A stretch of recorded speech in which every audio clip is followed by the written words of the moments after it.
I'm just going to talk about random games. And the one I want to talk about first and foremost is Yu-Gi-Oh! I know a couple of people that play. I can't believe it's lasted this long. But it needs mentioning because it's not as bad as Magic the Gathering as far as the fan base goes. The fan base is a little more willing to be a human being once in a while, have a little better hygiene and things like that. It's something. But the game itself is just fucking horrible. I don't know how anybody can waste their time or their money, no matter how much disposable income they have, playing fucking Yu-Gi-Oh!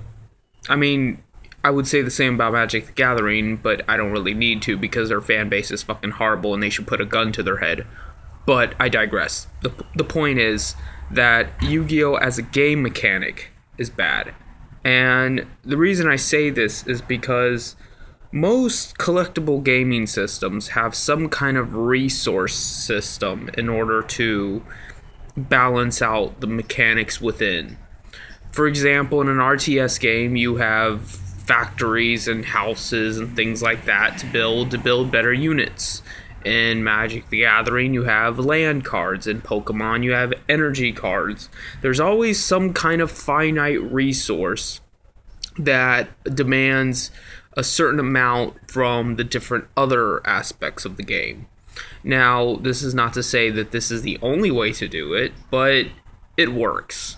And with Yu-Gi-Oh, there is no such thing as resource. There's artificially induced resources where there's sacrifices and there's discards and things like that, but these are intertwined with the mechanics of that individual card as opposed to as a whole, putting a scale on what is good and what is bad. And then on top of that, there's a lot of contradictions. Like, for example, why would you ever use a level 3 or lower monster card when you could just use a level 4 card? It has better stats, the effects tend to be better, and you don't have to worry about, summoning it with a sacrifice or whatever, like the level 6 or 8 cards or whatever. It makes no sense. There's no math to it. And for coming from Japan, I'd expect a little math. I'd expect a little forethought from the game.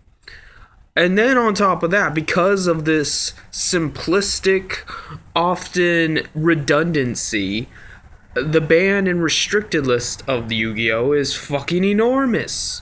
Every single set, there is at least 3 to 5 new cards that can't be played in tournaments. Well, then why fucking release those cards anyway? Why even bother coming up with the idea if you know that the tournament scene isn't going to allow them because they're too powerful, because the game is too simplistic, and even something remotely overpowered is going to break the game and it's going to be required in everybody's deck? Why would you even have that? And why would you even make this game to begin with if you know this to be true? So, and the fans don't think about that. All they think about is, imagining they have the dual disc and they're the king of games or the fuck ever. I don't know about this new Yu-Gi-Oh! Where they're all little boys with Stevie Z scouters.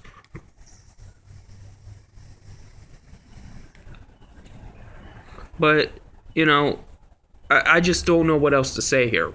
Why? What is the point of this? And I know Yu-Gi-Oh! Fans would argue, oh, there's strategy, oh, there's, tactics and stuff. From what I've seen, there's maybe 3 or 4 decks that make it to the tournament scene, and that you have to revolve your deck around certain themes in order to at all win. And every time there's a new set, you can guarantee 1 or 2 of those decks is going to become obsolete.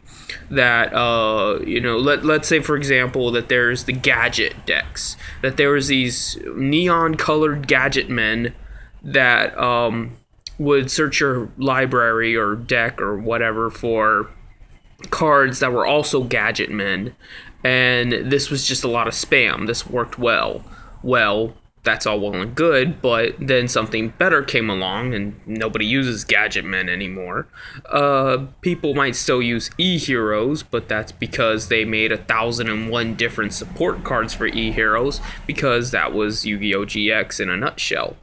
So I'm just making a point that, there's always going to be a power creep. There's always going to be something new. There's always going to be some excuse, and the fans are going to make excuses with it, as opposed to just realizing it's a badly designed game and a waste of your time and a waste of your money, as are most games. But, again, I digress. I can only do what I can do and try to instill a sense of value and sense one video at a time.